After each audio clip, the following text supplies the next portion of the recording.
북한이 어젯밤 8시 반 건군절 75주년을 맞아 열병식을 개최했습니다. 김정은 위원장도 참석한 것으로 전해지고 있는데요. 이 열병식이 역대 최대 수준으로 열렸다는 관측과 함께 지금껏 공개하지 않았던 신형 무기 등장 가능성도 제기되고 있습니다. 네, 강대강 대치로 한반도의 긴장이 고조되고 있는 상황 속에 북한의 열병식 이후 한반도 정세 어떻게 진행될런지 조한범 통일연구원 선임연구위원 그리고 김진아 한국외대 LD학부 교수 두 분과 말씀 나눠보겠습니다. 어서 오십시오. 안녕하세요. 예, 안녕하십니까.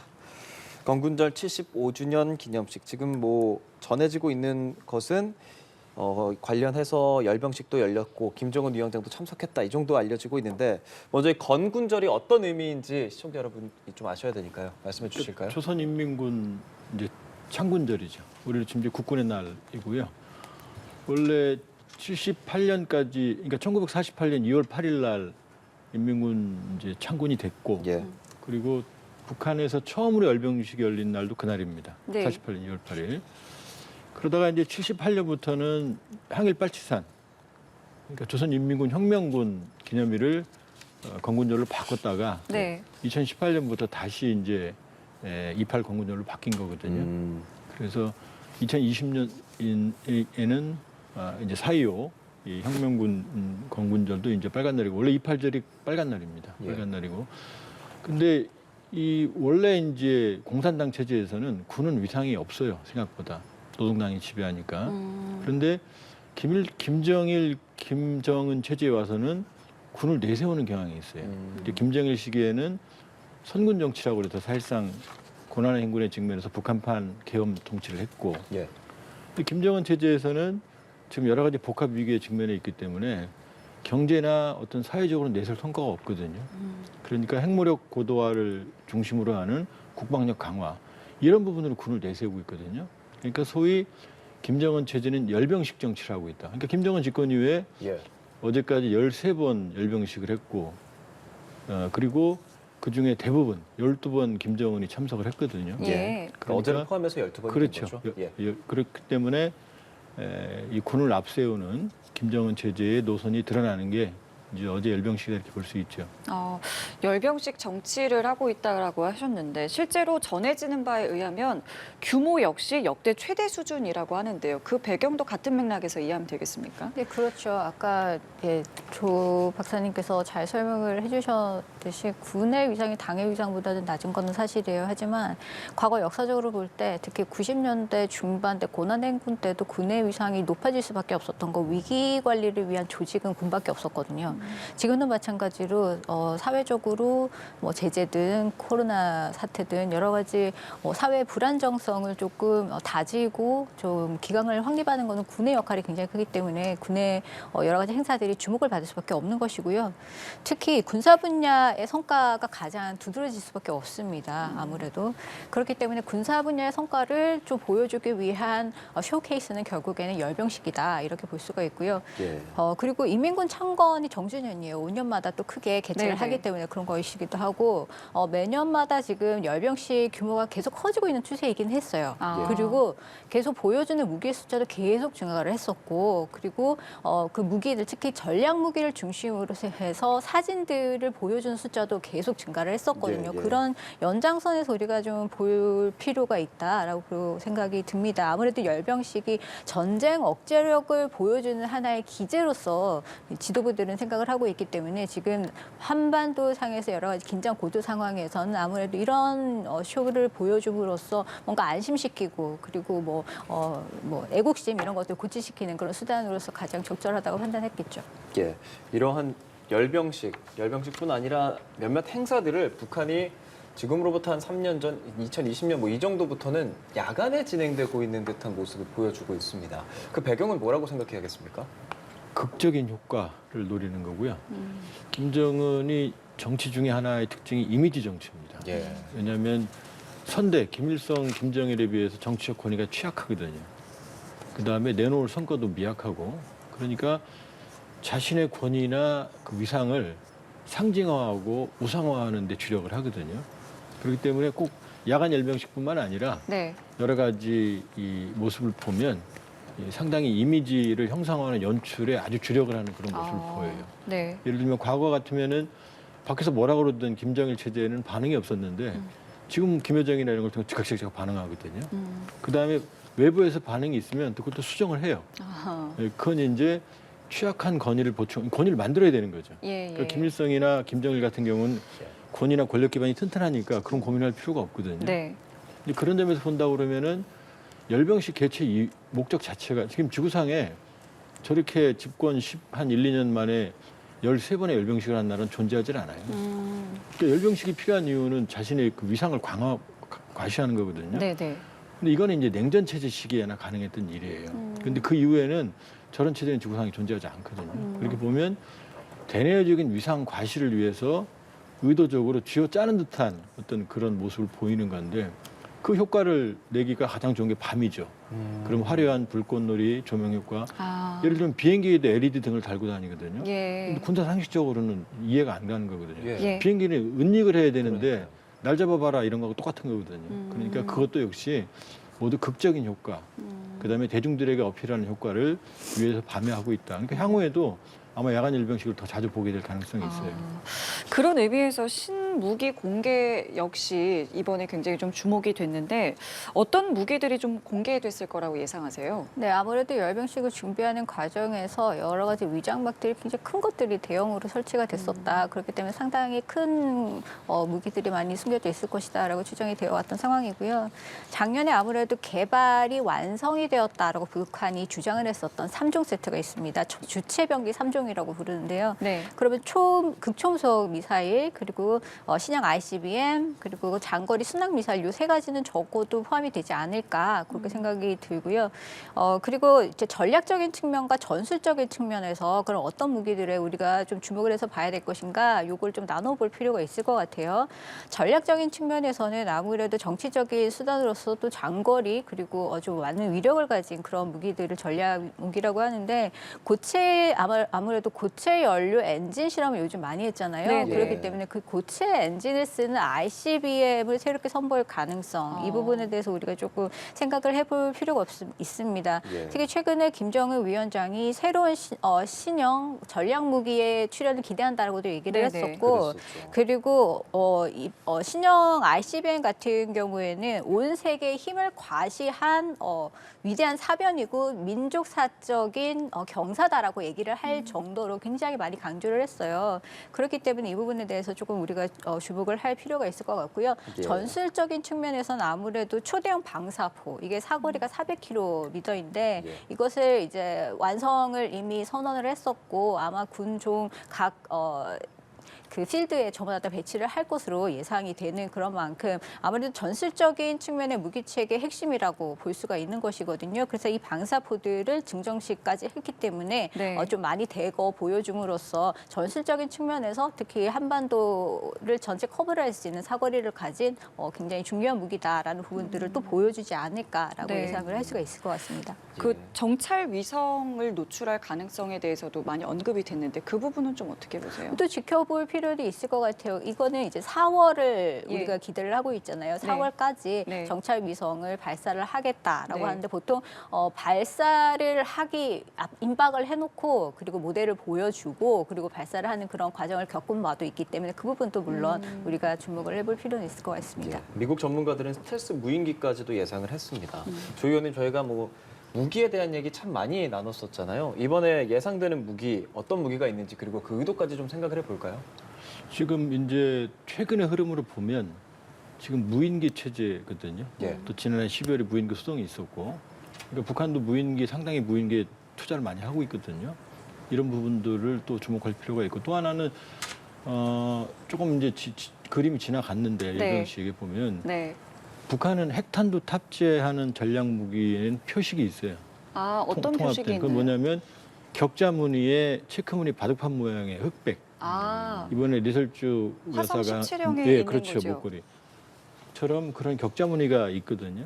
근데 그렇게 보면 예, 그렇죠. 저기 나오는 게 이제 그 머리 모양의 격자 무늬가 있거든요. 그렇네요. 저것과 유사한 형태의 흑백이 섞여 있으면은 핵무기 탑재가 가능하다는 표식입니다. 아, 그러면은 김정은 위원장이 지난해 연말에 초대형 방사포에 핵탄두 탑재가 가능하다 이렇게 말했거든요. 네. 그러면 단색으로 되어 있는 거는 그냥 일반 재래식 고폭탄입니다. 아, 그럼 그동안 초대형 방사포는 재래식 고폭탄이었기 때문에 네. 단색이었거든요. 네네. 근데 만일에 초대형 방사포에 저런 체크무늬 판이 있다 그러면 네. 핵탄두 탑재가 가능하다는 얘기죠. 근데 가능하지 않아도 보여주기 위해서 했을 수도 그럴 있는 수 거 있죠. 아닙니까? 왜냐하면 일반적으로 초대형 방사포는 태생상 예를 들면 오토바이가 있고 자전거가 있잖아요. 예. 그러면은 오토바이가 미사일이라면 자전거가 초대형 방사포거든요. 근데 여기에다가 그 엔진을 자전거 엔진을 단다고 해서 오토바이 되지 않거든요. 예. 그러니까 초대형 방사포는 구경도 작고 이 연필처럼 그렇습니다. 생긴 그 모양 때문에 핵무기 탑재가 어렵거든요. 예. 그리고 지구상에서 이 고가의 핵탄두를 저런 재래식 그 방사포에 달 이유가 없거든요. 미사일을 달면 되는데. 네. 그러니까 그건 이제 북한이 우리를 위협하기 위한 초대형 방사포는 연발이니까요. 네네. 그런 어떤 위협 상황이라고 볼 때 그걸 보여줄 가능성도 어, 있고요. 예. 그리고 이제 지금 북한이 주력한 게 최근에 지난해 KN-23, 24, 25 이제 초대형 방사포가 25거든요. 예. 23이 이스칸데르 그 원래 핵탄두 탑재 가능한 모델이고 네. 24가 이제 북한군 에이테킴스인데 그런 부분에도 어느 정도 전략적인 어떤 변화가 있을지도 주목이 되는 상황입니다. 네. 아직 저 열병식 장면이 뭐 공개가 되지는 않았는데 이전에 그러니까 북한 매체가 보도하기 이전인데 민간 위성 사진이 먼저 공개가 지금 현재 됐거든요. 이 부분도 좀 의미가 있을 거라고 생각이 좀 듭니다. 그러니까 열병식은 숨길 수가 없어요. 예. 왜냐하면 우리로 치면은 서울의 마포 정도 되는데 김일성 광장이 있거든요. 예. 그리고 잠실 정도에 이제 평양 미림 비행장이라는 데가 있는데 거기는 네. 지금은 고정 있기는 안 써요. 헬기는 가끔 쓰는데 거기에 대규모 병력이 모여 있다가 네. 거기서 이제 이동해서 김일성 광장으로 진입을 하거든요. 네. 그런데 그 한 달 내지 길면 2달 전부터 훈련이 시작이 되거든요. 그러니까 포착이 됐고 네. 그다음에 평양 이제 김일성 광장에서 훈련을 할 때 네. 거기에 이미 다 식별이 됐어요. 네. 28이라는 숫자, 음. 75라는 숫자. 네. 네. 그리고 이제 처음부터 가장 최대 규모가 될 거라는 그런 어떤 숫자도 이미 2만 명 넘는 숫자도 파악이 됐고 예. 그다음에 이제 특징이 장비 수입니다. 장비. 아. 장비가 역대 가장 많은 장비가 사전에 지금 포착이 됐거든요. 그러니까 최소 4기에서 6기 정도라고 이제 보도가 됐더라고요. ICBM급만요. 예, ICBM급만. 그렇게 본다 그러면 가장 많은 병력, 그다음에 가장 많은 그 무기 체계가 등장할 가능성이 높고 네. 예. 실제 이제 그걸 통해서 지금 사면 초과에 지금 처해 있는 김정은 체제가 대내외 지금 위상 강화, 체제 결석을 도모하는 목적이 있기 때문에 과시용의 성격이 가장 크다고 볼 수 있습니다. 예, 지금 보여드리는 이 화면인데요. 맥사 테크놀로지가 SNS에 올린 화면입니다. 김일성 광장 앞에 참 많은 인원들이 모여 있고 대형 인공기의 모습도 볼 수 있고 지금까지 전해진 바로는 김정은 위원장 참석했다고 전해지고 있습니다. 어떤 메시지 내놨을 거라고 보십니까, 교수님? 아무래도 뭐 군 행사이기 때문에 군과 관련한 메시지가 가장 주류를 이룰 것이고요. 그리고 아무래도 작년 메시지 연장선에서 또 좀 생각을 해봐야 될 것 같아요. 작년 같은 경우에 우리가 좀 주목을 했었던 메시지 중에서 하나가 핵무력 강화를 최대 속도로 하자라는 그런 부분들을 밝혔고 그런 부분에 대해서 또 다시 한번 강조할 가능성이 분명히 있어 보입니다. 그리고 특히 전술핵의 이제 사명에 대해서 얘기를 했었는데요. 첫 번째 사명이 억제라고 한다면 두 번째 사명도 부여를 해야 된다라는 그런 취지의 말을 한 적이 있어요. 그 얘기는 전술적인 목적에서 어떠한 국가적인 어떤 위험 사태가 있을 때는 분명히 좀 공세적으로라도 써야 된다라는 그런 메시지가 나왔었는데 그 부분이 다시 한 번 더 강조될지 그 부분을 조금 지켜봐야 될 것 같습니다. 왜냐하면 최근에 북한이 새롭게 발표했었던 핵무력 보유 법령에 의하자면은 또 그런 이제 선제적인 전술핵의 사용 문제들이 지금 담겨 있었기 때문에 그 부분을 좀 이제 공식화하는 또 메시지가 담겨 있을지 좀 주목을 해봐야 될 것 같고요. 그리고 얼마 전에 있었던 2월 8일에 연회에 있었던 그 기념연설에서 또 이런 얘기를 했어요. 힘을 통한 평화를 얘기를 했습니다. 지금 이렇게 힘을 보여주는 것은 한반도의 평화를 위함이다라는 그런 취지의 발언을 했었는데 그 발언을 아마 또 다음에 다시 한 번 더 강조를 할 가능성이 있기 때문에 이렇게 여러 가지 전략적인 무기, 전술적인 무기 이런 것들을 계속 투자를 하고 보여주는 것은 결국에는 주민들을 위한 거다. 주민들을 많이 모아놓았기 때문에 그런 안정을 좀 시키는, 안심을 시키는 그런 메시지와 좀 연계를 해서 아마 전달할 가능성이 있어 보입니다. 예. 참석 이후에 어떤 메시지를 일단 내놓을지 여부도 사실은 잘 모르겠는데 뭐 내놓는다면 어떤 내용들이 좀 담기겠습니까? 지금 반반인 것 같아요. 연설 가능성은. 예, 예. 왜냐하면 평상시 같으면 당연히 연설하겠죠. 네. 그런데 지난해 12월 26일부터 31일까지 장장 6일간 전원회의를 했는데 3일 동안 연설을 했거든요. 네, 네. 그다음에 7일 날이죠. 인민군 숙소 방문 이후에 기념연회에서 아, 또 예. 긴 연설을 했어요. 네. 그래서 그 연설문이 다 노동신문에 지금 나왔거든요. 네. 그러면은 어제 열병식 때 연설을 했다면 짧은 사이 세 번째가 되는 거거든요. 그럼 지금 할 말은 다 한 셈이거든요. 근데 이제 거기에 이제 대미 대남 메시지가 없었기 때문에 그렇죠. 짧게라도 언급하지 그렇죠. 않겠느냐라는 그러니까 추측이거든요. 근데 짧게는 만일에 김정은 연설한다면 짧게 안 해요. 저희도 그 노동신문보다 피곤할 정도로 길게 하는데 예. 그러니까 아예 생략을 할 가능성이 있고 오히려 그냥 무기책의 과시로 가름할 가능성이 하나 있고 그러나 연설할 가능성도 배제할 수가 없는 게 지금 상황이 녹록지 않거든요. 네. 왜냐하면 지금 미중 간의 전략 경쟁도 심해지고 있고 네. 본인 입으로 지난해 연말에 신냉전 구도로 지금 상황을 정리했거든요. 네. 그러면 미국이나 또 중국을 고려한 발언할 가능성도 있고 그리고 한미가 지금 1월 초부터 훈련을 실시했거든요. 네. 그리고 1일과 3일에는 2월 1일, 3일에는 그 민감한 서해에서 비원비 전략 폭격기도 왔었고 예. 스텔스 전투기들이 동원된 훈련을 했어요. 네. 그러니까 북한을 자극하기 충분하거든요. 그 다음에 3월부터는 대규모 훈련이 있지요. 훈련, 야외 기동 훈련 지금 예고돼 있기 때문에 예. 그러면 이제 북한이 그동안 행태를 보면 지난해 하반기 행태를 보면은 반드시 반응하거든요. 그렇게 보면 이 모종의 강력한 이 대남 대미 이 공격성 메시지를 내놓을 가능성도 있는 거죠. 만약에 말씀하신 것처럼 상황이 녹록지 않은데 메시지를 내놓지 않는다라고 한다면 그것 또한 전략일 수 있을까요? 그것 또한 전략일 수 있죠. 왜냐하면 지금 북한이 강경하게 지금 대응하는 것 같지만 윤 대통령께서 무인기 침투 후에 9.19 군사 분야 합의 효력 정지까지 가능하다고 발언했거든요. 네. 근데 북한의 반응이 없어요. 그다음에 한미연합훈련을 지금 하고 있는데도 북한이 바로 반응을 해야 되는데 근데 사실은 9.19 군사 분야 합의로 재미를 본 게 북한이거든요. 오히려 우리 군이 전략적인 손해를 감수하면서까지 평화를 위해 양보한 거거든요. 그러니까 9.19 군사 합의가 깨지면 북한이 이제 선을 놓으면 효력정지 할 거거든요. 그건 본인들에게도 바람직하지 않거든요. 거기다가 지금 미국이 대화보다는 특히 이제 중국 정찰 네. 풍선 때문에 매우 공세적으로 네. 지금 나오는 상황이거든요. 이 상황도 지금 부담되고 전략무기 전진 배치도 더 압박을 할 거거든요. 이런 상황이 북한에게는 유리하지 않거든요. 그러니까 오히려 열병식을 통해서 메시지를 전달하고 본인 입에서는 이 절제된 그런 모습을 보일 가능성도 있죠. 예. 그리고 이런 것은 어떻게 봐야 할까 궁금한 게 딸 김주애가 이제 기념연회에 참석하는 장면이 사진이 공개가 됐고 그 사진에서 리설주, 김정은 그 사이에 이렇게 김주애 딸이 앉아 있고 되게 어른스럽게 옷도 입고 있고 그 조선중앙통신에서는 존경하는 자제분이라는 표현까지 썼습니다. 그전에는 뭐 사랑하는 정도에서 그쳤는데 이런 것들로 눈여겨봤을 때 열병식에도 딸이 참석하게 될지 그리고 이것들이 어떤 것을 의미하게 될지 좀 생각해 봐야 할 것 같습니다. 일각에서는 여러 가지 추정들이 많은 것 같아요.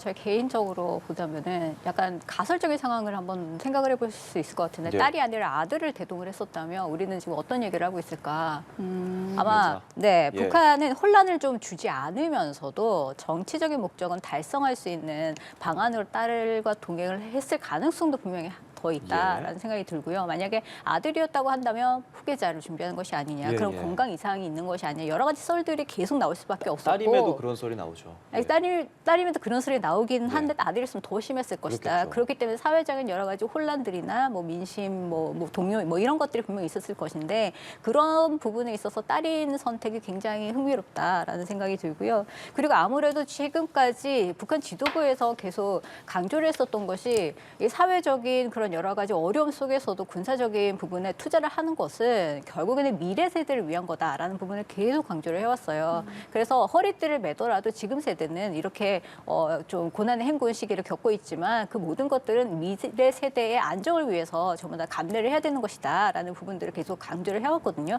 그 연장선에서 볼 때 나도 미래 세대를 가지고 있는 가족의 일원으로서 미래 세대를 위한 여러 가지 것들을 다 같이 동참을 하고 있다. 뭐 이런 부분들을 좀 같이 녹여내려는 그런 제스처 일환의 가능성도 한번 생각해 볼 필요도 있을 것 같습니다. 예, 그 김정은 위원장이 이번 주 월요일에는 7개월 만에 이 노동당 중앙군사위원회를 소집을 했습니다. 여기서 전쟁 준비 태세를 강화한다는 그런 언급도 했거든요. 이 부분은 좀 어떻게 보셨는지요? 그러니까 이제 좀 그 대목이 우려스러워요. 왜냐하면 지난해 9월 하순 이후는 북한이 집중적인 무력 도발이 있었거든요. 그리고 그 명분이 그 한미의 군사 동향에 대해 매번 대응을 하는 거였거든요. 그러니까 우리가 통상적인 훈련을 해도 9.19 군사분야 합의를 위반하지 않는 훈련을 해도 북한이 대응을 했거든요. 근데 지금까지는 현재는 1월 1일 초대형 방사포 발사한 이후로는 아무런 군사 동향이 없거든요. 그렇게 보면 지금 정책 속에서 그 군사위원회에서 이제 세 가지 키워드가 있는데 하나는 정세에 대응하여, 그러니까 지금 정세가 변하고 있다는 거죠. 예. 인민군 훈련을 확대한다는 부분, 그다음에 전쟁 준비 태세를 확대한다는 부분, 요세 키워드거든요. 그렇게 보면 그 행간은 이제 무력 도발을 재개하겠다. 지금 한미 군사 동향도 한미도 지금 물러서지 않거든요. 오히려 완전히 복원하고 과거보다 더 진일보한 형태의 군사협력 관계, 그다음에 전략무기 전진 배치도 지금 더 빈번하게 될 거거든요. 그럼 여기에 북한이 가만히 있지는 않을 거거든요. 그러니까 조만간 상응하는 이 무력 시위나 무력 도발에 나설 가능성이 매우 높고요. 아, 그 출발점이 아마 열병식이 될 것 같아요. 그동안은 열병식에 주력했던 것 같고 예. 이제 향후에는 지난해 하반기처럼 한미의 군사동에 대응을 할 것 같고, 이제 문제는 지난해 하반기에는 9.19 군사분야 합의를 어기는 걸 그렇게 어렵게 생각 안 했거든요. 근데 지금 그런 패턴이 반복되면 우리 정부가 9.19 군사분야 합의 효력 정지할 가능성이 매우 높거든요. 예. 그러니까 어느 선까지 북한이 무력 시위나 도발을 하느냐, 이제 그게 관건이지 무력 시위는 이미 예정돼 있다 이렇게 봐야 될 것 같아요. 예. 이런 도발이 예상이 되는 상황에서 미국은 어떤 입장을 취하고 있을까 생각을 해봐야 할 것 같습니다. 그런데 미국에서 바이든 대통령 신년 국정연설이 있었는데 북한에 대한 이야기는 좀 빠져 있었습니다. 그래서 북한이 이제 좀 바이든 대통령의 생각에서 후순위가 된 거 아니냐 이런 분석 보도도 나오는데 어떻게 생각해야겠습니까? 진짜 바이든 국정연설의 목적이 뭔가 이 부분을 좀 이해를 해야 될 것 같아요. 대국민 메시지거든요, 결국에. 그래서 이제 아무래도 국내 메시지, 특히 환경이라든지 아니면 경제라든지 코로나 대응이라든지 이런 부분이 주류를 이룰 수밖에 없습니다. 그래서 중국과 러시아는 언급을 했느냐 아주 간단히 언급을 했었고요. 그리고 나머지 중도 문제도 중요한데 그럼에도 불구하고 이란이나 시리아 이 문제는 더 얘기를 안 했었거든요. 그런 큰 맥락에서 북한도 좀 언급이 안 됐다라는 부분을 얘기를 할 수가 있고요. 그렇다고 해서 북한이 관심에서 완전히 멀어졌느냐 그렇게는 또 얘기를 할 수가 없는 거죠. 왜냐하면은 관련해가지고 또 미국 정부에서는 북한에 대해서 대화의 문을 계속 열려져 있다. 국무부 대변인의 입으로 또 그 부분을 예. 강조를 했거든요. 그렇기 때문에 조건 없는 대화는 계속적으로 그 부분을 계속 메시지를 하고 있기 때문에 미국 정부로서도 북한 문제를 계속적으로 다루고 있는 그런 상황이다라고 우리가 이해를 해야 되고요. 다만 미국에서 지금 많이 얘기가 되고 있는 것이 북한에 대해서 지금 위기가 조금 고조되고 있는 상황들을 조금 완화시키는 그런 방안도 함께 모색해야 된다라는 것은 의회나 또는 민간 차원에서 계속 얘기가 됩니다. 그런데 그 이유가 뭔지 한번 우리가 좀 생각을 해볼 필요가 있는데 이런 얘기가 나오는 것은 아무래도 인도주의적인 문제에 많은 관심이 있기 때문이에요. 북한 인권에 대해서 특히 최근에 의회에서 많은 논의들을 하고 있는데 제재로 인해서 민생 피해가 일어나는 부분이 또 하나가 있고요. 그리고 또 미국이 가장 관심 있어 하는 것 중에서 하나가 인도주의 기부 이제 단체를 통해 가지고 여러 가지 지원을 하는 것이 원활하지 않아서 여러 가지 이제 여러 가지 우려하는 그런 상황들이 발생을 한다라는 점에 있어서 이런 부분들에 좀 신경을 써달라라는 그런 부분들이 논의가 되고 있고 네. 또 하나 또 공화당에서 관심이 있어 하는 부분이 아무래도 미국인 중에서 북한인 가족을 둔 사람들이 있어요. 우리는 남부 이산 가족 상봉만 얘기를 하잖아요. 근데 예. 미국에서도 이산 가족 상봉을 위한 여러 가지 노력들을 적어도 바이든 정부에서 정부 차원에서 해야 되는 것이 아니냐 이런 부분들을 계속 논의하고 있기 때문에 북한 문제가 핵이 아니더라도 관련한 여러 문제는 계속적으로 논의되고 있는 상황이다 이렇게 이해하시면 될 것 같습니다. 네.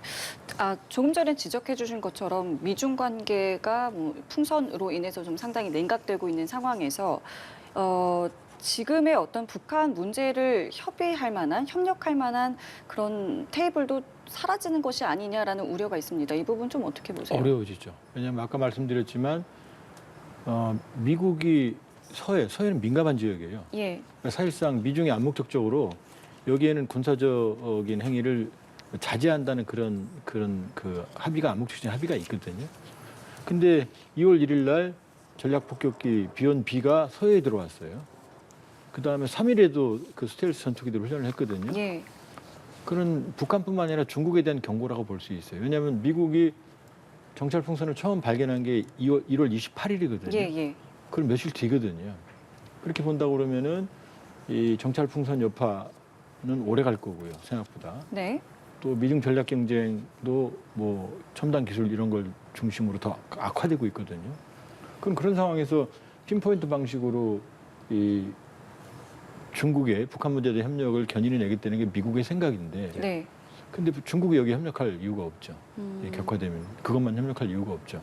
만일에 둘이 관계를 개선한다고 그러면은 북한이란 고리에서 협력 공통분을 찾을 수 있겠지만 네. 지금 충돌이 격화하고 있거든요. 예. 그렇기 때문에 중국의 역할을 기대하기 힘들다. 그리고 또 하나는 원래 북한이 핵 문제에서는 중국말을 안 들어요. 그렇기 때문에 그동안 유엔 대북 제재에 모두 중국이 동의했다는 얘기는 중국말을 안 들었다는 얘기거든요. 그러니까 현 상황은 중국의 역할을 기대하기가 점점 더 어려운 상황으로 가고 있다 이렇게 볼 수 있어요. 네, 조금 전에 이제 북한의 도발은 이제 시점의 문제다라고 하셨는데 지금의 이런 미중 관계가 냉각되는 상황에서 북한의 도발이 이룰 수 있을까요? 본인에게 유리하다고 판단할 수 있겠습니까? 일단 정치적인 이유도 있고 기술적인 이유도 있고 그리고 내부적인 이유도 있을 거예요. 정치적으로 따지자면 정치적인 도발이 과연 기회 비용이 얼마나 클 것인가 그리고 그 비용을 치렀을 때 얻을 수 있는 이득이 얼마나 많을 그렇죠. 것인가 그 부분을 생각을 해야 되는데 예. 미국이 움직여준다 이게 아마 이득일 거예요. 하지만 지금 상황에서 미국이 안 움직여준다라고 한다면 정치적인 목적으로 큰 도발을 하기는 좀 어려운 상황이죠. 전략적으로 그건 옳지가 않다고 판단할 예, 예. 거기 때문에 하지만 기술적인 차원에서 보자면은 아까도 말씀드렸듯이 고체 연료를 비롯해서 신무기들 저마다 다시 한번 테스트를 하고 그리고 양산 단계에 들어가기까지 여러 스텝들이 조금 남아 있어요. 그리고 12월 같은 경우에도 이제 연료를 테스트를 했는데 보통 2, 3, 4개월 이후에 이런 것들을 이제 실전 발사를 하면서 이제 다시 한번 점검을 하거든요. 그렇게 되면 그 시점이 3, 4월 정도 예상이 되는데 예. 그때 한미는 무엇을 하냐 연합 훈련을 한단 말이죠. 예. 근데 또 하나 국내적으로 북한이 얘기를 했었던 것이 앞으로는 비례정으로 대응을 하겠다라고 했습니다. 그래서 정면 대결에는 정면 대결, 핵에는 핵, 강대강으로 가는 것이 우리의 원칙이다라고 네. 했기 때문에 어떤 사안이냐에 따라서 그 사안에 따라 자기들은 대응을 한다라고 얘기를 했습니다. 그렇기 때문에는 한미가 연합훈련을 한다고 할 때 비슷한 형식의 대응을 분명히 하게 될 것이에요. 그렇기 때문에 군사적으로 그것은 이미 공언을 한 바기 때문에 네. 물릴 수가 없는 것이고요. 그리고 확대 회의 이런 것들을 통해서 계속 조직적인 문제들 그리고 태세들을 계속 점검하는 문제들을 계속 얘기를 하고 있기 때문에 예. 이런 연장선에서 우리가 좀 볼 필요가 있다라는 그런 생각이 좀 듭니다. 예, 그런 측면에서 사실 윤석열 대통령 통합 방위회의를 열지 않았습니까? 어제 이게 7년 만에 개최가 된 겁니다. 어떤 회의인지 그리고 그 의미에 대해서까지 설명 부탁드리겠습니다. 가장 광범위한 치안, 안보, 통합회의라고 볼 수 있고요. 민, 관, 군, 경, 국정원 이런 주체들이 모두 지방자치단체까지 그러니까 종합적인 한국의 안보를 다루는 논의체라고 볼 수 있고 근데 그동안은 6년간은 이제 국무총리가 주재해 왔거든요. 예. 왜냐하면 이제 그 사이에 남북 대화도 있었고 그다음에 이제 이 충돌보다는 대화를 추진하는 이제 문재인 정부의 선택이었다고 본다 그러면 지금 강대강 국면이거든요. 네. 현재는 대화 여지는 남겨뒀지만 그런 차원에서 우리 정부의 강경한 대응 의지를 보여준 회의였고 그렇기 때문에 이제 윤 대통령께서도 참석을 해서 이 어떤 통합된 방위 체제, 안보 체제를 강조했다 이렇게 평가할 수 있겠습니다. 네, 알겠습니다. 두 분 말씀 여기서 마무리 짓겠습니다. 지금까지 조한범 통일연구원 선임연구위원 김진아 한국외대 LD학부 교수와 함께했습니다. 고맙습니다. 고맙습니다.